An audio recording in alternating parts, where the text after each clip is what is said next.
My self Ravi RAM. आज के इस वीडियो में हम लोग इंडिया एम्प्लॉयमेंट रिपोर्ट 2024 को देखने वाले हैं। देखिए, इस रिपोर्ट को इंटरनेशनल लेबर ऑर्गेनाइजेशन ILO और institute of human development IHD दोनों मिलकर के पब्लिश करते हैं। देखिए, इस रिपोर्ट में कुछ पॉजिटिव थिंग्स भी हैं, कुछ नेगेटिव थिंग्स भी हैं। हम लोग दोनों देखेंगे पॉजिटिव थिंग्स में क्या क्या फैक्टर्स रहे होंगे जिसकी वजह से वो रिजल्ट पॉजिटिव आया, और नेगेटिव थिंग्स में क्या फैक्टर रहे होंगे जिसकी वजह से वो रिजल्ट नेगेटिव आता है, और उनका इम्पैक्ट क्या पड़ता है, और साथ में हम लोग उसका सोल्यूशन भी देखने का प्रयास करेंगे। जी, आप ये वीडियो आपको टोटली मेंस के पर्सपेक्टिव से आपको हेल्प करने वाला है, ठीक है। तो बने रहिए वीडियो में अंत तक। स्टार्ट करते हैं। देखिए, सबसे पहले ये बताया गया कि जो फीमेल लेबर पार्टिसिपेशन रेट है इंडिया में वो बढ़ा है, स्पेशली इन रूरल एरियाज। तो उसके पीछे कुछ फैक्टर्स हो सकते हैं। जैसे कि पहला फैक्टर प्रधानमंत्री उज्ज्वला योजना। इसके तहत ये होता था कि लोगों को फ्री गैस कनेक्शन मिलता है। अगर फ्री गैस कनेक्शन लोगों को मिल रहा है, इसका मतलब लोगों को जंगल में जाकर के लकड़ियां काटने की जरूरत नहीं है, और वो टाइम को बचा करके वो किसी और कंपनी में जाकर के काम कर सकते हैं। सेकेंड पॉइंट है कि codification of the labour laws. देखो, महिलाओं को सब बहुत ज़्यादा प्रॉब्लम होता है, स्पेशली जब equal pay for equal work type, अगर गवर्नमेंट कुछ कोडिफिकेशन लॉ को कोडिफाइड कर रही है, equal pay for equal work हो गया, या फिर पेड मैटरनिटी लीव हो गया, ठीक है। तो ये सब चीज़ें जो हैं जिसकी वजह से जो वुमेन्स हैं वो भी एम्पावर्ड होती हैं ताकि वो फैक्ट्रियों में जाकर के काम कर सकें। थर्ड पॉइंट है कि बेटी बचाओ और बेटी पढ़ाओ अभियान भी लोगों को बहुत ज़्यादा इंकरेज किया, जिसकी वजह से आज ये रिजल्ट देखने को मिल रहा है। फोर्थ पॉइंट है कि लोग कंजर्वेटिव नॉर्म्स जो हैं, जैसे कि फीमेल जो होती हैं वो होम मेकर नॉर्म्स को फॉलो करें, और मेल जो होते हैं वो ब्रेड विनर नॉर्म्स के फॉलो करें। कहीं ना कहीं लोग इससे ऊपर उठ करके और पार्टिसिपेशन रेट में ज़्यादा योगदान दे रहे हैं।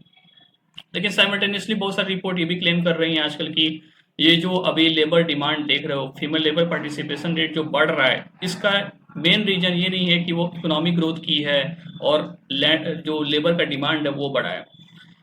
वो लोग बता रहे हैं कि हाउस होल्ड का जो इनकम है वो डिस्ट्रेस हुआ है, जिसकी वजह से जो घर की महिलाएं हैं वो फोर्स की गई हैं कि वो बाहर जाकर के काम करें। तो हमने देख लिया पहले पॉइंट को दोनों एस्पेक्ट पॉइंट ऑफ व्यू से। Second, now comes to the second point. ये देखने को मिल रहा है सेकंड पॉइंट में कि ग्रेजुअल शिफ्ट हुआ है from agriculture to non agriculture sector में। ये जो कि बहुत अच्छी चीज़ है, क्योंकि देखो देश की आधी से ज़्यादा जनसंख्या जो है वो खेती पर निर्भर है, लेकिन उसके बाद भी 70% ऑफ द GDP में योगदान है सिर्फ। तो कहीं ना कहीं यहाँ पे क्या है कि अगर लोग खेती से एग्रीकल्चर सेक्टर से लोग शिफ्ट कर रहे हैं, तो इससे क्या होगा कि जो पॉपुलेशन के ऊपर जो बर्डन होगा, खेती का जो पॉपुलेशन के ऊपर जो बर्डन है वो कहीं ना कहीं कम होगा, और जिससे डिस्गाइज्ड एम्प्लॉयमेंट का जो प्रॉब्लम है वो भी सॉल्व होगा।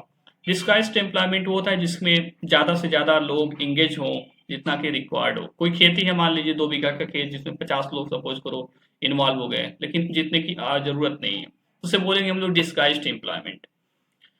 अगर ये लोग शिफ्ट हो रहे हैं एग्रीकल्चर से लेकर के नॉन एग्रीकल्चर सेक्टर में शिफ्ट हो रहे हैं, तो जो लोकल्स बचेंगे गांव के लेवल पे, रूरल के एरियाज पे जो लोकल्स बचेंगे, उनको कहीं ना कहीं एक सस्टेनेबल लाइवलीहुड का ऑप्शन मिलेगा और गेनफुल एम्प्लॉयमेंट अपॉर्चुनिटीज मिलने का चांसेस है। तो ये तो रही एक positive things. Now comes to the third point. तीसरे पॉइंट में ये दिखाया जा रहा है कि इंडिया में जो टोटल वर्कर्स हैं, जितने भी वर्कर्स हैं, उसमें से 82% वर्कर जो है वो इनफॉर्मल सेक्टर से बिलोंग करते हैं। तो इसमें प्रॉब्लम क्या है? देखो, देश की अगर 82% जनसंख्या अगर वो इनफॉर्मल सेक्टर में काम करके भी GDP में अगर योगदान कर रही है, तो इससे प्रॉब्लम क्या है? प्रॉब्लम उनको नहीं है, लेकिन प्रॉब्लम जो 82% हैं जो काम कर रहे हैं इनफॉर्मल सेक्टर में, उनको है। कैसे, उसको देखते हैं। सबसे पहला प्रॉब्लम है कि अगर कोई भी सेक्टर, अगर कोई भी कंपनी, अगर इनफॉर्मल सेक्टर का मतलब ये होता है कि वो भी कोई भी इंटरप्राइज जो कि अपने आप को रजिस्टर्ड न किया हो, ठीक है। अगर वो रजिस्टर्ड नहीं किया है तो उसके ऊपर जो लीगल ऑब्लिगेशंस होते हैं सोशल सिक्योरिटी एम्प्लॉयज़ को प्रोवाइड करने का, वो ऑब्लिगेशंस नहीं होता है। तो जिसकी वजह से बहुत सारे प्रॉब्लम्स हमारे वर्कर्स को देखने को मिलते हैं, जैसे कि लॉन्ग वर्किंग आवर्स। 12 से 18 घंटे तक लोग काम कराते हैं, उसके बाद भी कम पे करते हैं लोगों को, और वो भी डिफिकल्ट वर्किंग कंडीशन, जैसे कि 5-5 मंजिले के ऊपर चढ़ा देंगे विदाउट एनी सेफ्टी पैरामीटर्स के हिसाब से। लो जॉब सिक्योरिटी होती है, अगर आप वहां से 5 मंजिले से नीचे गिर जाएंगे तो आपके एक्सीडेंट का कोई भी क्षतिपूर्ति नहीं किया जाता है, क्योंकि वो रजिस्टर्ड नहीं है, वो किसी लीगल ऑब्लिगेशंस के कंप्लाई नहीं करते हैं वो। और लोगों को कहीं ना कहीं, अगर वो लोग, उन लोगों को जॉब सेटिस्फेक्शन जो होता है वो बहुत ही कम अमाउंट में मिलता है। जॉब सेटिस्फाइड नहीं होते हैं जो लोग भी इनफॉर्मल सेक्टर में काम किए रहते हैं। थर्ड पॉइंट है कि इनएडिक्वेट सोशल सिक्योरिटी रेगुलेशन है, जैसे कि कोई इंश्योरेंस की पॉलिसी नहीं है, कोई पेड मैटरनिटी लीव नहीं है, इन सब का कोई कंप्लायंसेस उनको होता नहीं है।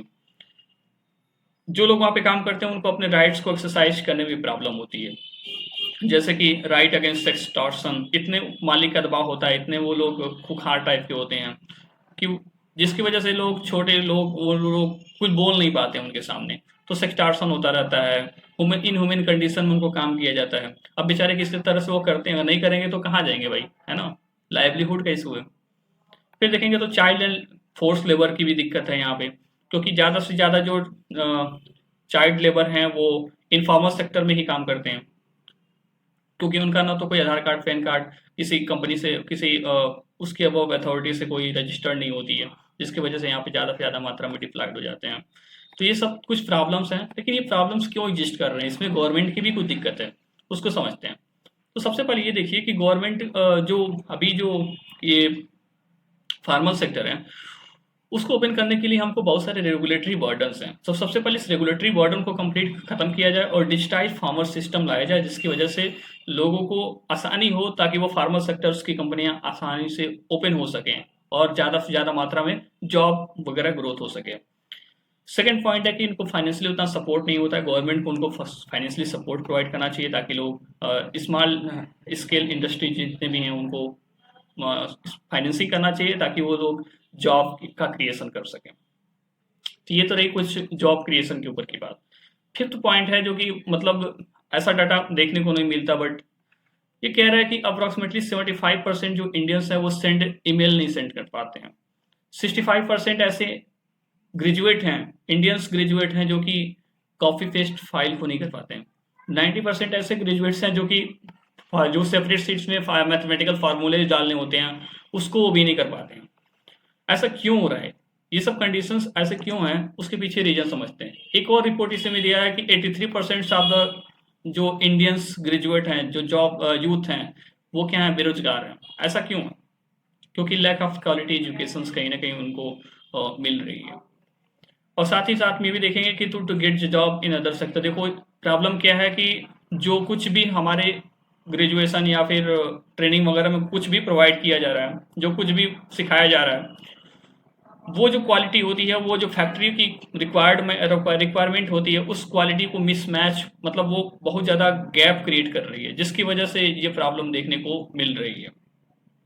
एक अजीम प्रेमजी यूनिवर्सिटी बेस्ड एक स्टडी है जिसमें बताया गया है कि अप्रॉक्सीमेटली जो बिलो 25 ईयर के बच्चे जो ग्रेजुएट हो रहे हैं, उसमें से 42% ऐसे बच्चे हैं जो कि अनएम्प्लॉयड रहते हैं, लेकिन जैसे उनकी एज बढ़ती है, अप्रॉक्सीमेटली 25 से 29 के बीच में आते हैं, उसमें से जो अनएम्प्लॉयमेंट रेट है वो घट करके 22% हो जाता है।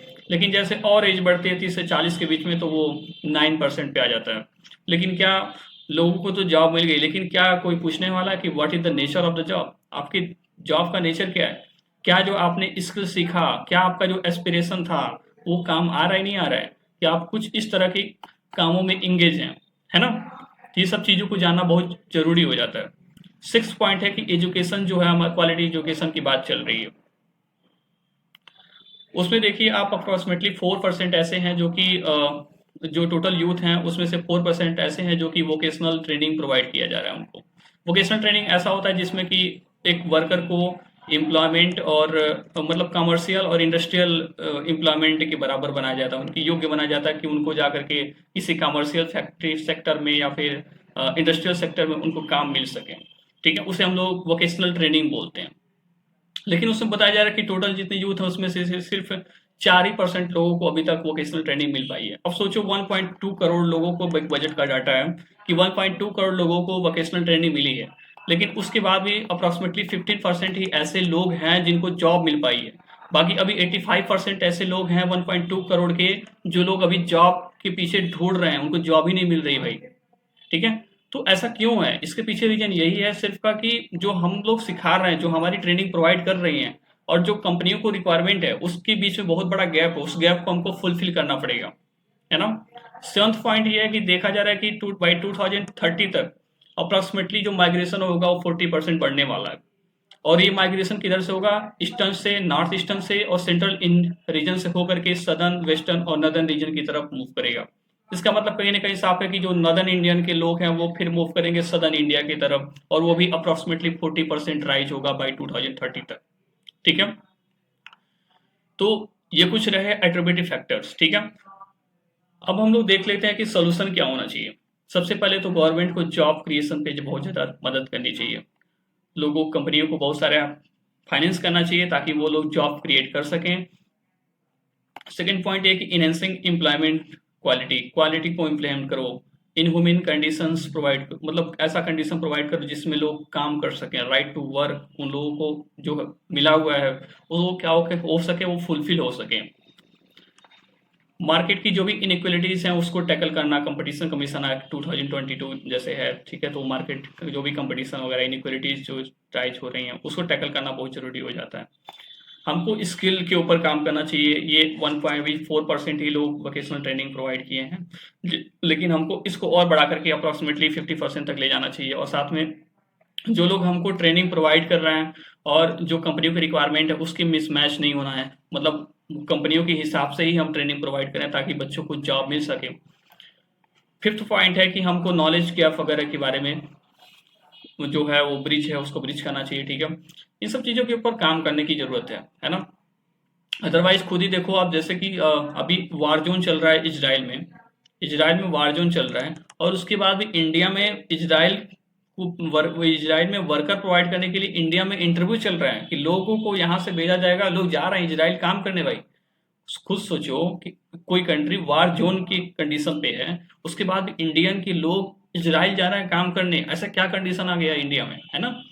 तो ये सब चीज़ें कुछ फैक्टर्स हैं जिसको गवर्नमेंट को समय रहते टैकल करना चाहिए। ठीक है, तो हम लोगों ने ये देखा टोटल इंडिया एम्प्लॉयमेंट रिपोर्ट 2024, जिसमें हमने कुछ पॉजिटिव और नेगेटिव थिंग्स दोनों देखे, क्या क्या फैक्टर्स रहे उनके बीच में वो भी हमने देखने का पूरे अच्छे से प्रयास किया। ठीक है, तो फिर हम लोग मिलते हैं किसी नेक्स्ट वीडियो में। ठीक है, ये टोटल मेंस के पॉइंट ऑफ व्यू से मैं वीडियोज बना रहा हूँ, काफ़ी डाइवर्स टॉपिक पे मैं प्रयास कर रहा हूँ वीडियो बनाने का। ठीक है, तो आप लोग देखते रहिए और ज़्यादा से ज़्यादा मात्रा में शेयर करते रहिए ताकि हमारा भी इंगेजमेंट बढ़े और हमें भी मोटिवेशन आए, तो हम और अच्छे अच्छे टॉपिक्स आपको वीडियो लेके आएंगे। तो thank you guys for all this, and मिलते हैं फिर नेक्स्ट वीडियो में।